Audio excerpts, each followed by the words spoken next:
Wajah mantan petugas keamanan pabrik pengolahan sawit di Desa Gasing, Talang Kelapa, Banyuasin, setahun lebih alami cacat permanen luka bacok yang membentang dari telinga hingga mendekati hidung. Tak hanya di wajah, luka bekas serangan senjata tajam juga terdapat di punggung dan salah satu ketiak. Petugas keamanan tersebut adalah Sandi Fajri, 29 tahun, warga asal Dusun 2, Desa Karangan, Kecamatan Rambang, Kapak Tengah, Kota Prabu Muli. Luka bacok yang didapat Sandi Fajri itu terjadi di tempat kerjanya di PT SPOI OS yang berada di Jalan Tanjung Api-Api, Desa Gasing, Kecamatan Talang Kelapa, yang terjadi pada Kamis 20 Juli 2023 silam. Pembacokan itu sendiri diduga dilakukan oleh senior dari Sandi Fajri sebagai petugas keamanan di pabrik pengolahan sawit tersebut. Namun hingga kini setahun lebih, pihak kepolisian diduga belum juga menangkap terlapor yang tak lain merupakan pimpinan korban sebagai petugas keamanan. Oleh sebabnya, kuasa hukum Sandi Fajri dari kantor hukum Rian Gumai mendatangi Bit Yanduan Propam Polda Sumsel. Kedatangan mereka guna melaporkan penyidik yang menangani perkaranya tersebut lantaran merasa tak ada perkembangan maupun penyelidikan yang dilakukan Polsek Talang Kelapa. Bahkan dijelaskan sebelum melaporkan ke Propam, pihaknya lebih dulu melaporkan itu melalui Banpol Polda Sumsel. Bahkan menurut pengakuan kliennya itu, pasca menjalani pemeriksaan tak ada satupun saksi yang diperiksa oleh oknum penyidik Polsek Talang Kelapa.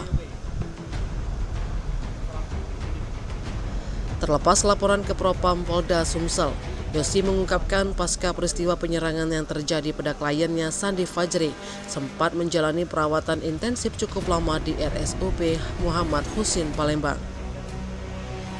Yosi juga menyebutkan bahwa penyerangan yang dialami oleh kliennya itu tak disangka-sangka sebab menilai pemicunya hal sepele. Penyidik tinggal kita menunggu bagaimana dari Propam ini ada pengembangannya. Bisa diceritakan sedikit kasusnya seperti apa? Jadi, awal kasusnya? Ya, jadi kasusnya ini terkait dengan penganiayaan. Nah, penganiayaan ini dilakukan saat itu pada bulan Juli 2023.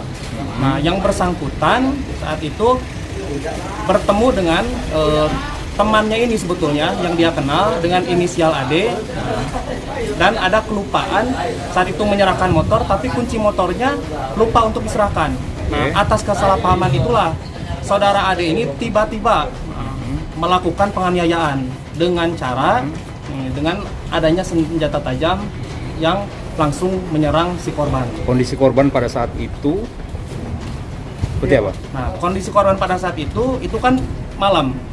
Pada pukul 22 malam, kemudian korban saat itu jadi ada beberapa foto juga, korban mengalami luka di bagian pipi belah, kemudian di bagian leher, dan terakhir ditusuk 2 kali di bawah ketiak. Masih bisa diselamatkan berarti korban? Nah, korban pada saat itu langsung lari ke klinik, dan setelah di klinik korban langsung dibawa ke rumah sakit umum dan saat itu dirawat selama 6 hari.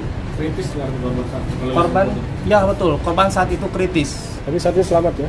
Alhamdulillah sampai dengan saat ini. Berarti yang kita selamat. laporkan pelaku itu belum sama sekali ditangkap oleh Polsek Talang Kelapa. Betul, itu yang kami sayangkan, bahwa sampai dengan saat ini pelaku masih hidup dengan nyaman. Berkeliaran Tanpa ada panggilan atau tindak lanjut dari kepolisian. Itu yang kami sayangkan. Pelakunya tahu emang?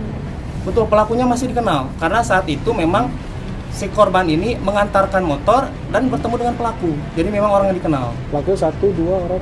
Pelakunya 1 orang dan di sana banyak saksi yang menyaksikan. Gimana TKP? Tim Liputan Sumsel ABTV melaporkan.